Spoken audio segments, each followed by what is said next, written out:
Yo, what's happening, people? It's your boy Griggs. Welcome back. Well, we can might that'd be great. Yo, what's happening, people? It's your boy Griggs, and welcome back to Griggs Talks, where we talk all things sports. Welcome back to the weekly Monday show. Man United talk, footy talk, all that kind of stuff.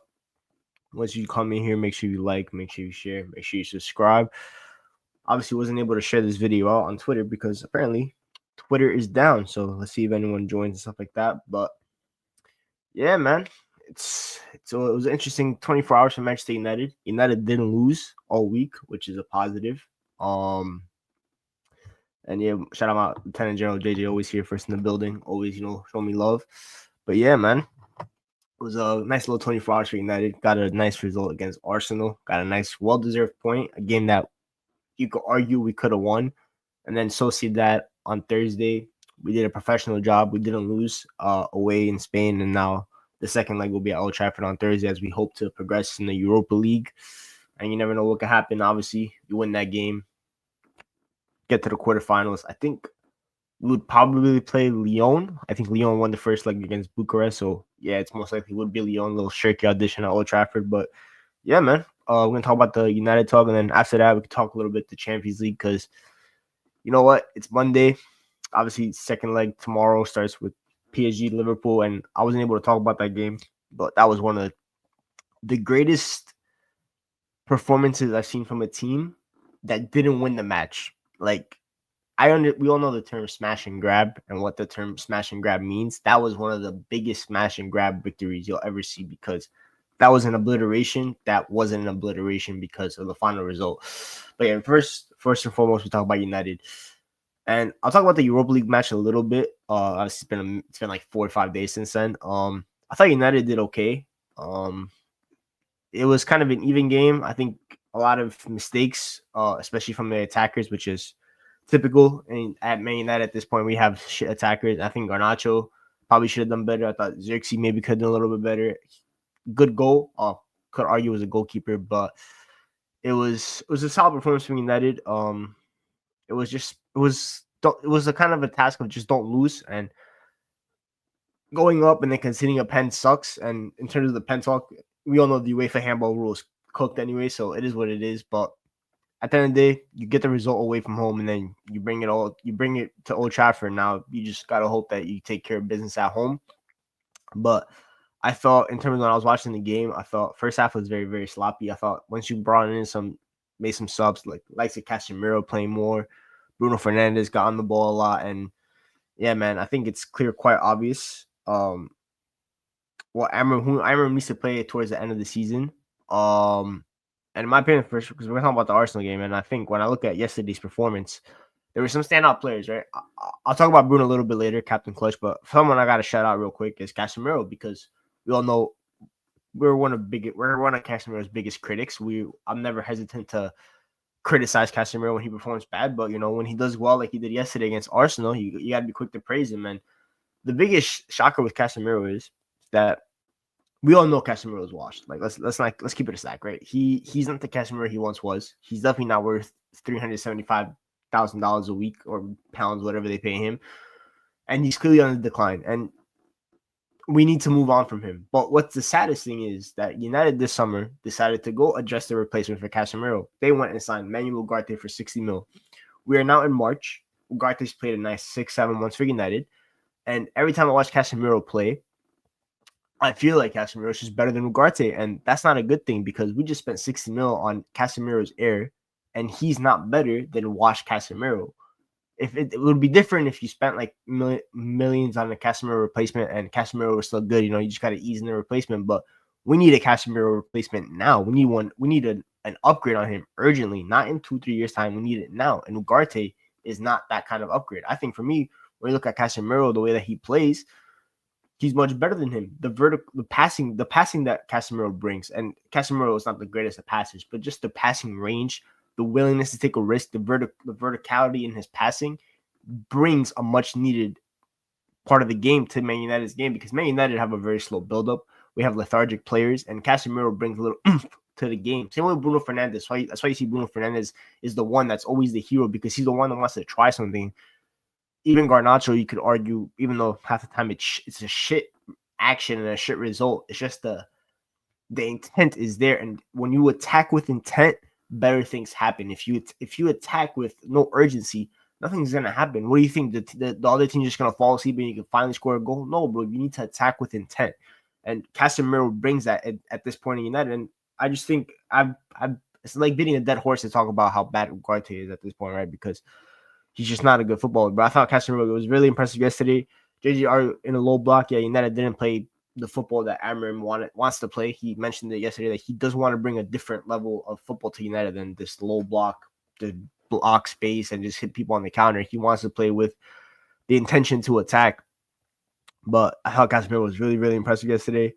I thought Ericsson did a really good job. It was a little bit of a different formation. It was the same formation for Amorim, but a couple of different profiles in certain areas. I thought Garnacho, for the most part, until maybe towards the latter parts of the game where United needed the goal, and then he got a little bit of egotistical. He got a little bit more aggressive in a bad way. I thought Garnacho was doing really good down the right-hand side. And I think for me, with Garnacho, it's quite evident. Garnacho needs to be on the right-hand side. He cannot be on the left. When he's on the right-hand side, he's still not the greatest of players. And obviously, United still need better players there, but he does less stupid shit. It's as simple as that. He does less stupid things. Because on the right, the game is simplified for a right-footed winger on the right-hand side. The game is very simple for them.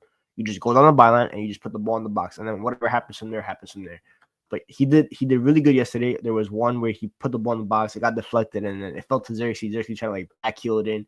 Obviously, we got saved by Raya, but those kind of actions are really good from United's perspective. And I thought United really attacked well yesterday on the counter, which was good to see because we haven't really seen United be even good on the counterattack. Forget about low blocks. We haven't even been lethal on counterattacks.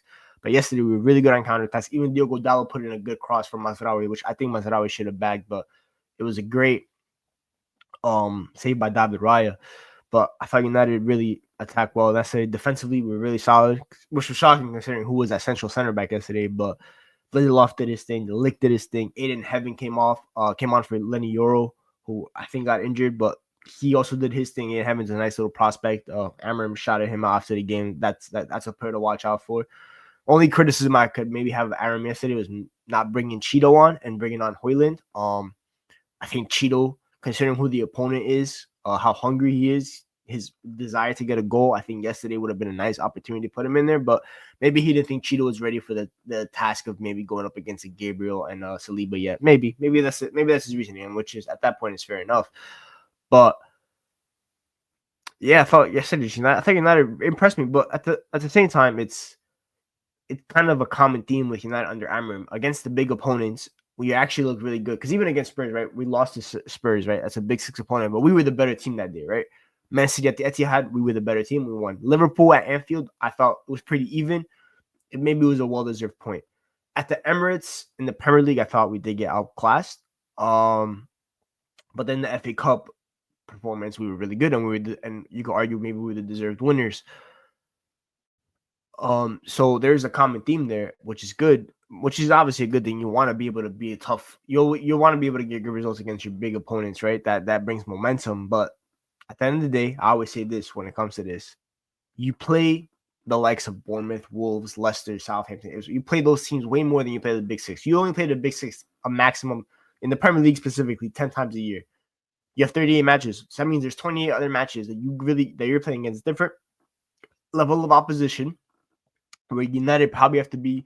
Maybe except against the likes of maybe like a Newcastle, the United have to be the aggressor. And what do we have learned? And this is not only on Amorim, this is also on the players, and this is a common theme amongst the players as well. Other than maybe the 1 year under Erik ten Hag, the first year, we are not good being the aggressors. We are not good being the aggressors, especially against the opposition, the likes of Brighton, Wolves, Palace, against those teams that have a really good press that are more athletically dominant than us. We struggle against those teams because we try to be the aggressor, but we don't have the facilities to be that. And we also can't park the bus because we're Big Man United.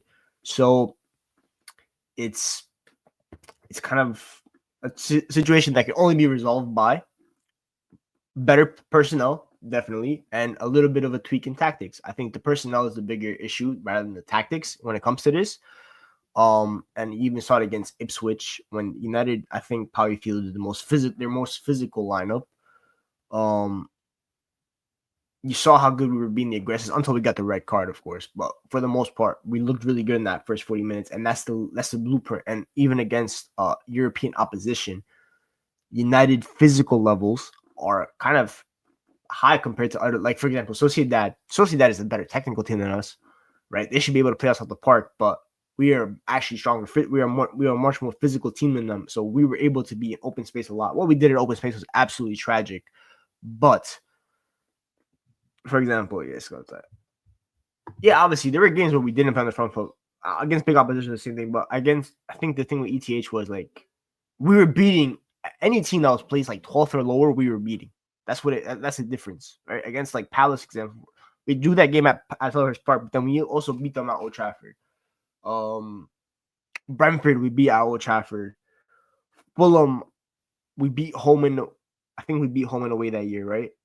I believe so. Even I know we beat them in the cup for sure at home, but we were beating these teams, right? Villa, West Ham came to our gaff, and then we beat them.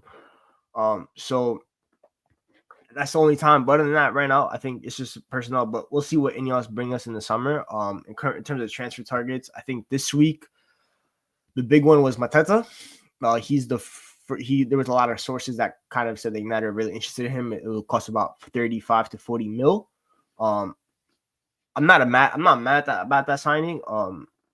He's kind of just like a cheaper version of Osimhen in a way. Obviously, it'd be the Osimhen price is not the difference. I think it's about 10 mil difference, but the wages will be a big difference. It'll be about 200K a week difference in wages. Mateta's 27. I think he's pretty much in his peak right now. And I'm not opposed to doing that right now. I think Mateta would be a really good signing. He plays in a very similar system to Amorim's and Oliver Glasner's Palace. So he'd be comfortable in the system, and he also wouldn't be blocking the development of a Cheeto, for example, or even a Xerxes. I think Xerxes and Mateta maybe play together. Because Xerxes, we'll see what happens in the summer. It looks like he wants to stay. And if I were to sell a player of the two, between the two twins up top, it would definitely be Højlund. I think with Højlund, you could tell. I think his time at Manchester United is done. His confidence is on the floor. He's just not even shooting. He's still young, so he has time to go to a different place, find the football again, and maybe in a less hostile environment, in a less toxic environment, and just go develop his career there. Because I mentioned that it's just not going to work out. It's clipped, and even like I think someone mentioned the match going fans and stuff like that. The patience has kind of run thin with them as well. There's only so much PR Mark Goldbridge could do for or loan, and then maybe get a loan with the option to buy. Maybe if you loan him out to a club, if he banks, and maybe they'll be, because he's so young, the team will be willing to buy him for maybe 40, 45 mil, right? If he really banks. But yeah, he definitely needs a loan move. I'm actually saying that he is not good enough to be a first team striker, and I really wouldn't want to keep. I think next year, because United are more than likely not going to be in European football, so we have the opportunity, because for the first time, I think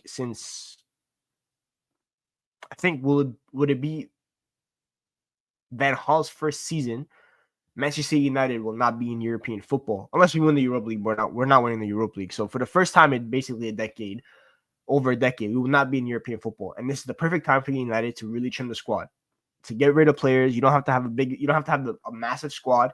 You don't play a system that is crazy intense. Like, it's not like Iraola's system, where it looks like injuries are piling up. At United, for the most part, Amram has kept control of injuries.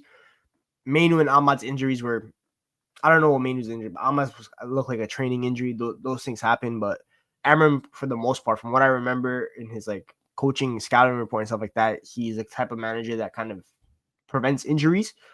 So yeah, it's not a bad thing, man. Mateta, man. Well, my ambitions. What is wrong with Mateta? He seems like a guy that can score 15 plus Premier League goals, which United have not signed a striker that can do that since Edison Cavani. So, or actually Cristiano Ronaldo. So what's wrong with that? I think Mateta would be a decent signing. He's also 27, 28, 40 mil. You can sign him, and then let's say Cheeto is not developing at the pace you want in a couple of years, you can go sign a younger striker that's maybe Liam Delap in a couple of years is even better, and then you can go sign him. Because if you ask me to choose between Mateta and Liam Delap right now, I choose Mateta. I think Mateta is a better player. I think Liam Delap needs that middle club, right? Mateta has played for that middle club. He's played for Crystal Palace. So at United, non-European football, I think he's a good Premier League striker. Well, we need more than him. Absolutely, we need to get him. We would need to get him better players alongside him. Left 10, right 10. Quenda. I think Quenda happens in the summer. There's no way that Quenda doesn't happen in the summer. So I already have Quenda in the squad for next year, right? So you have him and Ahmad kind of interchanging who plays right 10, who plays right wing back. Then you really focus on that left hand side. Who you go get for that left hand side? Mateus Cunha, I think United will not get. I think there's too much competition for him. Would I love Ryan Shirky? Absolutely, bro. Absolutely would I love that. So yeah, man, I think there's options there. Wing back. Mateta develops well with the right coach, don't you think? Yes, I think Holland can develop at the right club with the right coach. I just don't think it can happen at Man United. I think he should have. I think Hoyland's advisors and stuff like that, maybe the interest in Man United. I think he's a boyhood Man United fan and everything. So that really, once Man United, you hear, especially when you're a young player, you hear Man United interested in you, you want to go there, right? It is what it is. But Hoyland needed more time at Atalanta. He needed at least 1 to 2 more years at Atalanta. And then if he had those 1 to 2 years, maybe we don't know what Hoyland we would see right now, but he definitely needs a different club. He needs the right coach. Yeah, man, I think Mateta's a good signing, bro. I think I'm not mad at that, man. I'm also really impressed by. I'm not impressed. I'm happy that Ineos are looking in that age market for a striker, which makes me question also with Ineos. You had the opportunity to sign said kind of striker in Guirassy this past I think it was the summer, for about 12 mil, who was a very similar age to Mateta, who I think is a slightly better player than Mateta. You could have went and signed him, but you didn't. But now you want Mateta. Maybe because Mateta's a Premier League proven striker and stuff like that. Maybe that's the reason, which I'm also not mad at. The Ineos are going to sign Premier League proven players. One thing United needs to do right now, they need to raise the floor of the squad. Forget about the ceiling of the squad. The floor of the squad is so buns that just to raise the floor, and then as you raise the floor, the ceiling will increase as you go get players. I am not mad at Mateta. That is a good signing for me. I would like to see that kind of signing at left 10 as well. In the midfield, it's a little bit tricky. Obviously, I would love a midfielder from the same club as Mateta and Adam Morton, but he'll be a little bit pricier. Hayden Hackney from Middlesbrough. I know people would be a little upset about championship signings, but that's someone I would be looking at as well. So yeah, man, I think there's that. Center back, I think United. Lindelof is leaving. But other than that, I don't think another center back is leaving. I think United might have to just. Actually, I don't know because Amram's system needs certain center backs. We only have one of those in Lenny, or maybe Aiden Hemming could be a second one, but they're both very young center backs. So that's the tricky part. It's a lot to fix, but I do think that Amram is a better coach defensive. Like I would rather United go get higher end talent in the attack right now and then worry about the defense later, only because I think Amram has enough pragmatism in him to be able to coach the defense. And if he could do that, if he could stabilize the defense, and if we could get better talent in attack that can kind of change the game, regardless of tactics, because in the front three you need game changers. United need game changers. In the Premier League you need game changers, and tactically, if you can settle your defense and you have good players up top, it doesn't really matter tactically. So I think Mateta's a good point. I think Quenda would be nice. Would I love Ryan Shirky? Absolutely, but that probably won't happen. But yeah, something like that. Cunha, Tyler Dibling's obviously always an option as well. But yeah, man, I think definitely go look somewhere over there. Midfield, you need a lot of help because it's also crazy. Like with the thing is, like next year, right? Bruno Fernandes will be here next year. There is no doubt about that in my mind. Where do you play Bruno next year? Do you play him part of the pivot? Do you play him in the front three? Do you go maybe Bruno, Mateta, Ahmad? That's tricky, you know. Do you play Bruno maybe next to like if we go sign Ederson from Atalanta? Do you play maybe Bruno next to that? It's interesting. Left wing back, obviously you have Dorgu. Who, by the way, speaking of Dorgu, obviously there are people not impressed with his performance on Thursday. The one thing I'll say with Dorgu right now, he looks more like a back four left back than a left wing back to me, especially with the way that Amram wants to play with his wing backs. They need to be 1v1 demons. I don't really see Dorgu as that kind of like a Quenda, for example, is a 1v1 demon. There's a reason why he wants to get him. But when I look at Dorgu, I feel like he's more of a left back, a natural left back, giving goals and stuff like that. His final ball is okay. It's not the greatest, but he's not really that kind of player that wants to dribble a lot. He wants to do giving goals, 1-2s and stuff like that, which I really appreciate. That's beautiful to see. So yeah, but obviously, but just his physical levels and his technical levels are solid enough where he's a good signing as well for the price that we paid for him. So more signing like Dorgu, please. Mateta also would be nice. Promote corner. Yeah, obviously, we remember last week's video where I talked about use the kids, bro. Use the kids. See if one of them can save you that money because let's be real, United are broke. So this is the perfect opportunity to see what's in the academy so you can save yourself some money and you don't have to go spend 20, 30 million on players that you don't really need when you could have them at home. So that's something to be looking at. But for the most part, this past week, I've been happy with United. Nothing to crash out over. Yesterday's game, like I mentioned, Bruno Fernandes, we'll talk about now. This is one of the most heroic that doesn't really matter seasons from a player I've seen in a long time because Bruno Fernandes, bro, has been really, really good for at least the last 4 or 5 months of United season. All of a sudden, he's become a set piece specialist. Would have been nice to see these set pieces maybe 3 years ago when United games actually mattered in the Premier League. Would be nice, but Captain Clutch, as you could tell from the thumbnail, he is Captain Clutch right now.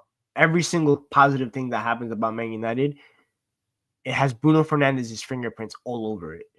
And obviously I think I discussed Roy Keane's comments last week, which I think were out of touch. It was a good free kick by Bruno. Obviously, David Raya, very, very questionable goalkeeping. The guy has a wingspan of 5'5", but yeah, he's leaving so much space for a player. But yeah, man, Bruno Fernandes, it's been a good season for him. I personally think he should leave and just he's pretty much got maybe 1 or 2 years left in his prime. Go try to win trophies, but I don't know what's gonna happen with him. I can never hate Bruno. I'm not gonna lie, bro. I could hate Bruno's play style. I could hate the way he plays football, but one thing I cannot hate is Bruno Fernandes, the player. I cannot hate Bruno Fernandes anymore because he has tried his best. And amongst all this toxicity around Manchester United on and off the pitch, right? All this talk, he's trying his best to steady the storm. He's trying his best. And Amram has said we need more Bruno Fernandes. I agree with that. We need more people with Bruno Fernandes mentality. And because a lot of people are going to say, oh, look what Bruno Fernandes got you as captain, 15th place and stuff like that.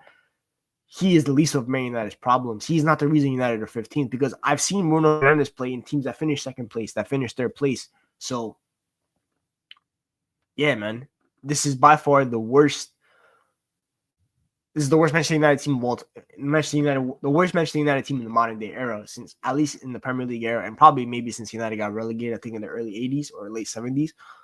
It is by far the worst team since then. But Bruno Fernandes is crazy. I think there are some people that are overdoing it. Is he a Man United legend? I don't think so. From the perspective of he's not going to win a major trophy. He's not going to win one of the two big ones at Manchester United. And for that reason, I can't really put him as a legend. But I understand why people want to put him there. But he's definitely someone that United can never hate. He's definitely a player that you could argue deserves to win one, because there's many players at United that won one of the big trophies, right, at United that probably didn't deserve it. And for the likes of Bruno, for the likes of Marcus Rashford, for the likes of Paul Pogba, for the likes of Martial, the 4 players who I think have given United any semblance of hope in the past decade, those guys deserved one of the 2 big trophies. And they didn't play in teams that were good enough. So, but yeah, man, it's a salute to Bruno. Again, captain's performance and nothing you can do to discredit him. Maybe a couple years ago, he was a big problem at United in terms of we need to upgrade him. But if anyone at this point looks at Manchester United right now and signifies Bruno as one of the problems, in my opinion, I think you're smoking crack, personally, respectfully. So, yeah, you can see the maturity in this game. And, yeah, man, I think Amram has been a good influence for him from that perspective. He's calmed them down and stuff like that. Amram plays a much more calmer style of football, not ETH's crackhead football, which also helps Bruno as well. So, yeah, man, we'll see what happens with Bruno. I definitely think he'll be here next year. I think he finishes his career at Manchester United. and we'll see what happens from there. But yeah, man, it was good from United. Not much else to talk about from a United point of view. Coach, if we could talk about the coach real quick, I thought Amram again good coaching yesterday. It seems he has plans for the big games. It's just about. I think next week we play Leicester, for example. Let's see how we look in that, because in the FA Cup game against Leicester, that first half was diabolical. So yeah, man. All right, but from Arsenal's perspective, Arsenal might be the biggest frauds the Premier League has ever seen. I'm being genuine. Like yesterday, they equalized the game. And by the way, yesterday I thought the halftime record was going to be gone. I'm not even joking, bro. That miss in the 92nd minute by Arsenal, that was the work of the devil. That was the work of the devil on our side. But from Arsenal's point of view, I genuinely think Arsenal are a disgrace, Premier League wise. In the Champions League, they're through to the next round. They're going to play one of the Madrids. We'll see what happens there. But from a Premier League standpoint, this is disgraceful, bro. Declan Rice shushing, bro. You're okay. Congrats, you scored against 15th place Man United, and you're shushing. Go get the ball and go get a winner. You're meant to be the second place team. You're still trying to catch up to Liverpool and stuff like that. You're trying to pretty much make them fight to the very end. Instead, they just keep dropping points once again and again and again. And I think it's a mentality issue. I think from their captain's standpoint, Martin Odegaard is I'm not gonna lie, bro. Once upon a time, maybe I thought that Odegaard was better than Bruno. Maybe two years ago, maybe last year. But I look at what Bruno Fernandes is doing for Manchester United right now, and I look at what Odegaard is doing for Arsenal with Bukayo Saka. And if Arsenal had Bruno Fernandes, they'd be in a much better position. They need that player to just give them that emphasis to attack, to be a killer, to try to do something. Odegaard gets the ball and he does a little quick turn. Well, congratulations. That doesn't do anything for me. And it is quite clear that Bukayo Saka is the most important player in that team. But tactically, they just look very stale. And that goes back to transfer windows and their lack of addressing of a striker. Because I'm gonna be real, in the Premier League, to win the title, more times than not, you need a good striker, or you need one crazy attacker that's like just a crazy goal scorer. The only teams that really avoided that were the likes of where Pep City, where it was like a false sign and the goals were kind of spread. That was weird. That was different. But for Liverpool, the club, Mane and Salah, crazy goal scorers. Chelsea, you had Diego Costa bagging 20 goals. Leicester, you had Jamie Vardy going crazy. City also had Aguero and stuff like that. Man United, we have and a whole list of strikers that helped us and stuff like that. Drogba. You need that focal point up top, and Bukayo Saka is a good focal point and stuff like that. Maybe if Bukayo Saka was healthy, who knows what would have happened? But you need more than just Saka, because he's not a goal scorer like that.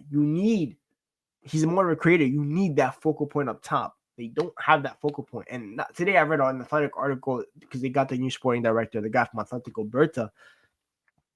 Arsenal don't need to address their 9. Well, they need to address their 9. That's the first priority. They need to go get a striker. I don't know what that striker is. I don't know who that striker is, because the striker market is not at the best. But maybe Arsenal, in my opinion, it wouldn't even be a bad thing for Arsenal, right? If Arsenal spend one signing next summer and it's on one player, and if they have a summer where they just go get Isak, for me that's a great summer, because they need a striker of that level. They need it, because we talked about how good they look in the Champions League and stuff like that. I promise you, you beat PSV and stuff like that. If you do not have a striker against Atletico Madrid or Real Madrid, you are losing. They're not beating either of those teams without a striker. They don't. You think Rudiger will have the time of his life? Simeone will game plan them to death, bro. He will play the nastiest low block without a striker. You will not be able to break it down. I promise you. Yeah, they beat PSV and stuff like that. Congratulations. That doesn't matter. Though you're going up against one of the most star-studded teams, where they will make that game a shootout in Real Madrid, where you're going to go up against one of the greatest tacticians in modern football, in Diego Simeone. It will be very, very difficult. So They need someone that if they have any aspirations of winning a Champions League or Premier League, they need to go get a guy up top. Kai Havertz is not the answer. Mikel Marino in the 9 is not the answer. Leandro Trossard in the false 9 is not the answer. They need to go get a striker. But yeah, they're one of the biggest flaws because their biggest copium of not winning the Premier League past couple years was they went up against the demon that is Pep Guardiola. Okay, that's fair. We've all been a victim of that. But this year, Pep is having the worst season of his managerial career. Man City are absolute garbage. Once again, they lost on the weekend. But you're letting a rookie manager, Arne Slot, come into the league in the first year. And not only is he going to win the Premier League, he's going to win the Premier League by about 15 points. They will have to do a guard of honor for Liverpool, Arne Slot's Liverpool. I think third to last game of the season at Anfield. That's what's going to happen. Arteta let Arne Slot in his first year walk into this league, and they won a league title because this Premier League it's over. It's se finito, deliosa. It's over. So from that perspective, yeah, their fans should be pissed. Arteta should be under a lot of pressure. The board should be under a lot of pressure because the transfer window that they had this past summer was absolutely diabolical. Liverpool only signed Federico Chiesa, but they basically signed no one. Let's just say they signed no one. And that was a better transfer window than the one Arsenal had. I'm being genuinely honest here. Liverpool didn't sign a single player, and that was a better transfer window than whatever Arsenal served up this past summer. That's how bad it's been. So yeah, they need to absolutely hold that title. Yeah, bro, it's been. Yo, I'm not gonna lie. I tweeted this yesterday too, bro. The level, the quality of the Premier League at the top level is the worst it's ever been. Because now I'm gonna talk about Liverpool and the game against PSG last week. PSG taught them a football. PSG was teaching them a footballing lesson on Wednesday. It was an absolute mismatch, and it wasn't even because Liverpool were bad. PSG were just that good. That's how good PSG. For 89 minutes, played nearly a perfect game other than the fact that the stupid ball wouldn't go into the back of the net because Liverpool had Jesus in goal. Alisson was absolutely Jesus in goal. He even looked the part with the nice long hair and the beard. That's what it looked like last Wednesday. They had Jesus in goal. Van Dijk was getting spun. Konate was getting spun. Konate maybe should have got even a red card. Trent was getting spun in the first half. Robertson was getting cooked left, right, and center. The midfield couldn't breathe. The attackers couldn't breathe. It was an absolute mismatch. And if Vicha wasn't an inch offside in the first half when he scored that goal, who knows what the game would have been. But football is a game of margins, and Liverpool, on their second shot, Harvey Elliott's stupid first touch of the game, they scored a goal. It was a smash and grab of the highest order. In some aspects, I have to respect it, but I'm not because it's Liverpool. But that's Liverpool have been considered the best team in world football this year. They were dominated by PSG. The second place team, Arsenal, yeah, they looked amazing against PSV. But in the Premier League, looked mid against Manchester United again. Lost to West Ham a couple weeks ago. Who the hell is the third place team? Nottingham. I think it's Nottingham Forest now, right?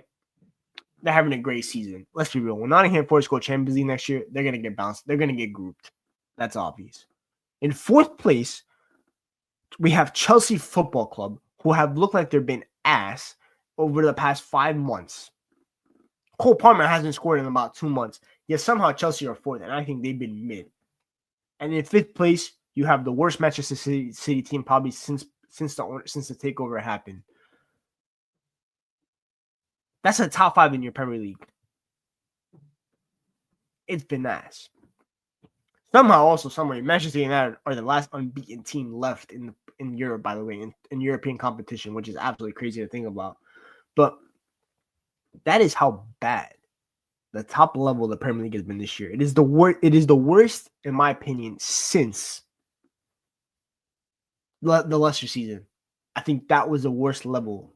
That season and the Conte season, 15-16 and 16-17. I think those were the two worst seasons in terms of the top level of Premier League football. It was diabolical. And right now, it is diabolical. We'll see what happens on Wednesday between halftime record is still going 300 plus days, bro. That is way past 300 days, bro. We haven't lost. We have our halftime record stands since like 1984, bro. Crazy, but we'll see what. Obviously, it's at Anfield. And the one thing I just have to give it up with PSG is though those guys are just historic bottle jobs. No matter who the fuck's on the team, whether it's Neymar, whether it's Mbappe, whether it's Dembouz, whoever the fuck it is, bro, they are just bottle jobs. They are just bottle jobs, bro. Because I think any of the team on Wednesday wins that game playing that way, bro. To play that excellent, especially in the first half. Second half, I think Liverpool did a really good job stifling for the most part. But that first half, bro, that first half was an ass whooping. It was an ass whooping. Bro, Dembele was nutmegging everyone. Vicha was treating each left back, each fullback for like dinner, bro. Barbecue chicken. Trent wanted some, he got some. Robertson wanted some, he got some. Everyone was getting him anything, bro. And the big difference in that match was one team had the Jesus in goal, and the other team had the Italian Bozo in goal. And Donnarumma, bro. Donnarumma is at the scene of the crime every single time, bro.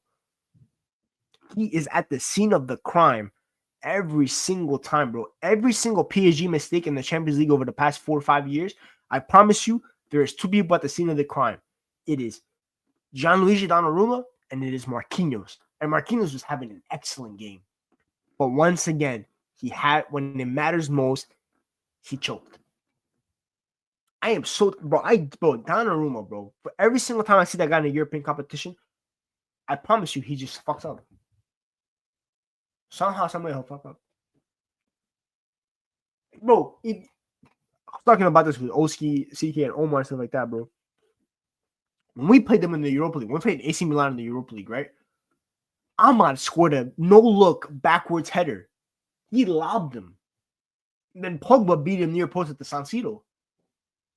The PSG Madrid side where Benzema stole the ball from him when PSG were comfortable in the game. That changed the game. Dortmund last year when he got beat when he didn't come and claim the ball in the corner, Marquinhos got dunked on. It's capitulation after capitulation, bro. It's crazy, bro. It's absolutely disgraceful, bro. Shout out Andy, man. But bro, I don't know, man, because bro, they can't get something at Anfield, right? But bro, the one thing I'll say this PSG attack, bro, as good as it was, someone's gotta score the fucking goal, bro.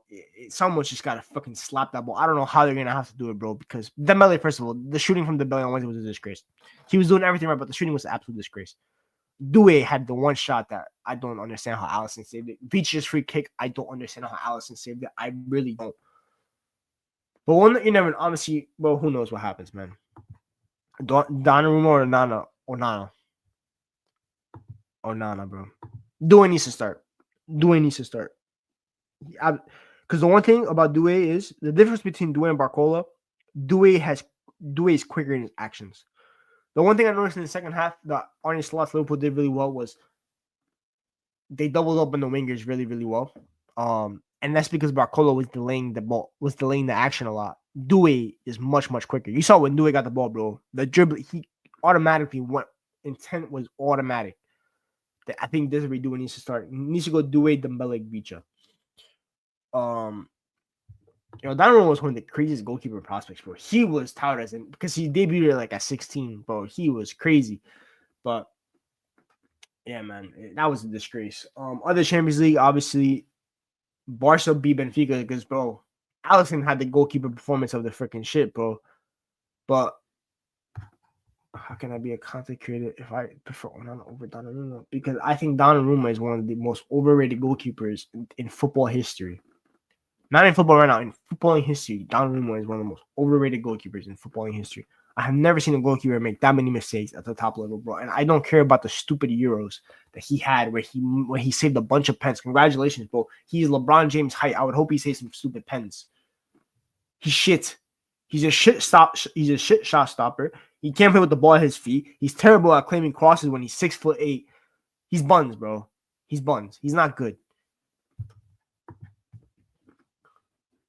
But in other ties, Barcelona, Alisson was Jesus in goal.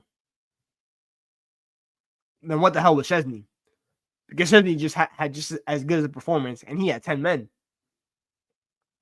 So he was absolutely incredible, and obviously with Szczesny, it was ironic that he had that performance after the performance he had in that same stadium a month earlier in that 4-3 win that they had over Benfica.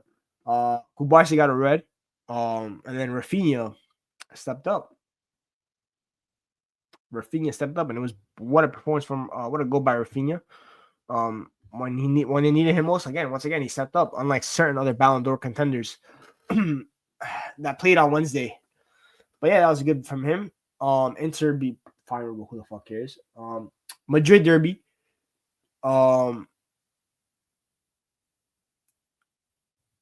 Madrid derby. Real won 2-1 at the Bernabeu. Julian Alvarez. That was one of the best goals I have seen in a minute. The technique on that. To cook Camavinga and then the curler on that, bro. That is R1 circle finesse shot. Top bins, bro. That was a crazy goal, bro. That's insane ball striking. Alvarez might have one of some of the best ball striking in football. Ridiculous way he slapped that ball. Rodrigo, once again, Mr. Underrated. Fantastic goal. And Brahim Diaz, really good goal. No Jude, yet they got the job done. And Bobby and Vinicius were ass. They got the job done. That's what top teams do. That's what winners do. So that was really good from them. Arsenal beat PSV, but who cares? Villa beat Bruges. They took care of that. They're gonna be in the next round. So from the looks of it, it looks like we're gonna have. Oh, and also Bayern Munich beat Leverkusen. I didn't see that coming. That tie is over. Shout out, thank you, man. But I didn't expect that from Leverkusen. They capitulated. They had a lot of mistakes, and then Bayern capitalized. Musiala almost had the assist of the century. And yeah, they got the job done. It's probably gonna be Bayern, Inter, Barca, Lille Dortmund is 1-1. I don't know who's gonna win that. I'll probably say Lille back in France. Then you're gonna have Arsenal are definitely through. I don't know who's gonna win between Madrid, Atletico are only down 1 at the Metropolitano. We'll see what happens. Jude is back though, which really helps Madrid. So I do think Madrid just edge it just a little bit. So we're probably gonna have a Real Madrid Arsenal, and then we have, in my opinion, obviously Villa are through. I do think Liverpool get the job done. So we probably do have Liverpool versus Aston Villa. Would I love PSG Villa? Yeah, we're Marcus Rashford back in Paris, part 3. That would be amazing. But yeah, I think we're probably gonna get Liverpool Villa. So yeah, that is what it is. But then from that, when you look at the draws from that perspective, then you're probably thinking Bayern, Inter, and then really Arsenal, Madrid are probably the top ties. So yeah, Simeone just revived strikers. Morata. Yeah, bro. Yet there's one player that failed with Diego Simeone. His most expensive signing ever, probably the most expensive signing he'll ever make. Joao Felix. And that is why, if anyone ever rates Joao Felix in my face, I say you don't know football, because the manager that has worked with every single striker, other than maybe Jackson Martinez, because he had a flash in the pan kind of moment, absolutely did wonders with Diego Simeone, other than Joao Felix. Joao Felix is at like his 7th club in the past 5 years. There is a reason for that. He is the most nothing player I have seen in a very, very long time. Like he's generally a nothing player, bro. He is nothing. Diego Simeone, the striker whisperer, bro. Genius, man. Absolute genius, bro. I'm excited, bro. Obviously, I'll be at work tomorrow, so I don't know how the hell I'm gonna watch that PSG game. But then Wednesday I'm back home and stuff like that. And yeah, man. Europa League on Thursday. Olympiacos is unfortunately out of the Europa League. Bodo Glimt did have our number. I expected it. I knew that Bodo Glimt were gonna beat them because a lot of injuries. That pitch was ass. And yeah, here's what it is though. We're still gonna win the league in Greece, and we're gonna win the domestic cup. So that's a league double. So I'm confident in that perspective, man. It is what it is. But you never know. Maybe like Oli once said, Mountains are there to be climbed. 3-0 deficit going back to Greece. You never know what could happen. At the Karaiskaki. Olympiacos also celebrating their 100th anniversary today. So yeah, okay, it could be a special week, man. Martial is actually injured, and he plays for AEK in Athens. What do you think, PSG? I don't think so.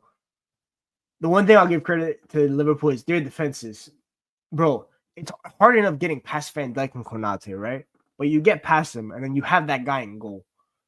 Allison, bro, if PSG score early, they have a really good shot. PSG have to score, in my opinion, in that first half. They need to score first.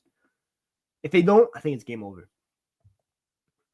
Because what are the odds Liverpool are going to be that ass offensively at Anfield? Slim to none. What's your honest opinion on Xerxes and what should we do with him going forward? Xerxes is a frustrating player. Yeah, I think he's okay. He's a solid player. Stuff to work on, obviously, a lot to work on. But I tell you this, I think was it Friday or something like that. Xerxes might be one of the most nonchalant players I've ever seen, but his mentality is top, and that's half the job at Man United is your mentality. Because stronger men would have crumbled after the way he got booed during that Newcastle game, but he bounced back better than ever, in my opinion. So yeah, man. I think he's a good player. I think we need another striker, but he's solid, bro. He's solid. Intensity, I think, is improving at him. I think this little run to 10 is only going to be beneficial for him and stuff like that. Intensity levels are still a little bit worrying, but he's been solid, bro. I don't know what United are going to go with because he's not really an Amram type of player. So I don't know what we're going to do with him going forward. Maybe we sell him and stuff like that. Maybe go get Mateta and someone else, but I think he's solid, man. Yeah, one thing that's the thing. That's what I love about Xerxes, bro. The mentality is there, the effort is there, and stuff like that, and he wants to score goals, like stuff like that. That's why I can never boo him from that perspective.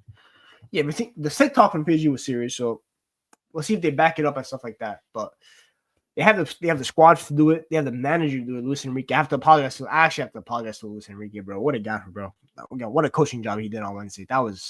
He taught slot football, bro. But the thing about football is anything can happen, bro. You can be the best team on the pitch for 92 minutes, but 93rd minute, the other team scores a goal and you lose. That's the nature of the game.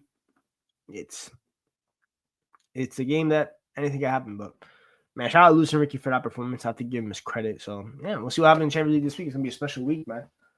But anything else in football? Trying to think.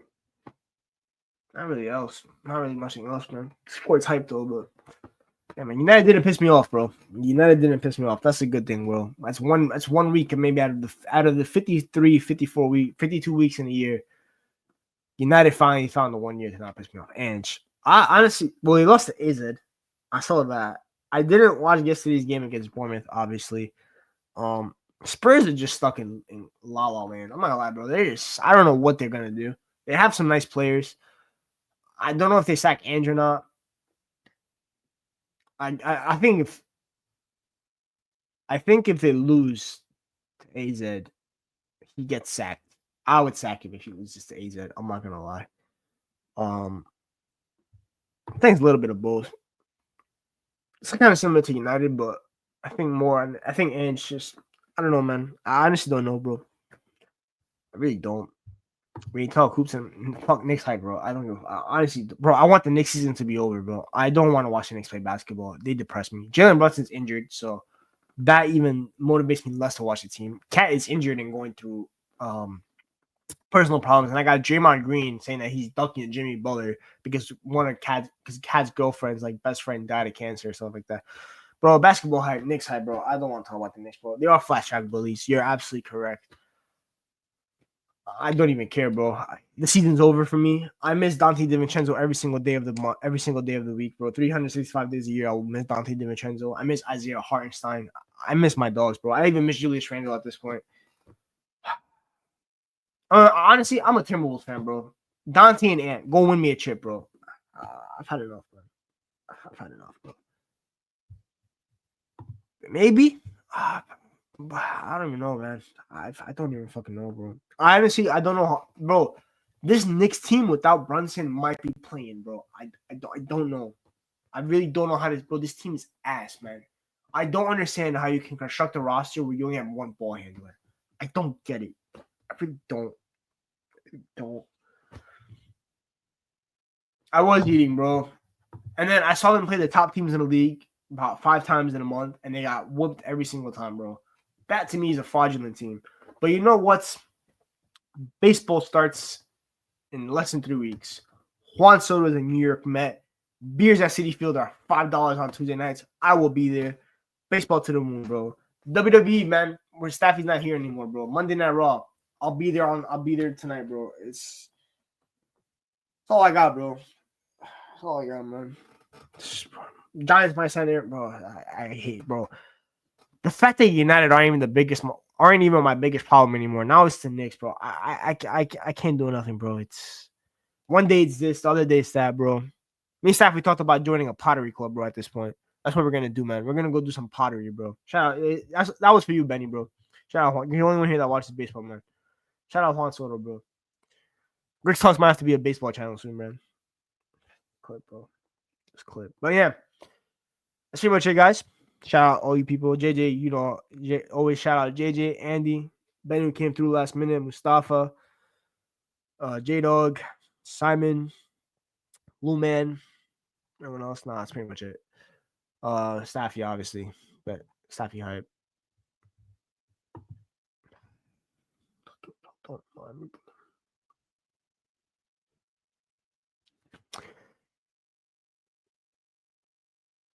January 2024 will go down in history as my favorite month in basketball and the best Knicks team I've ever seen.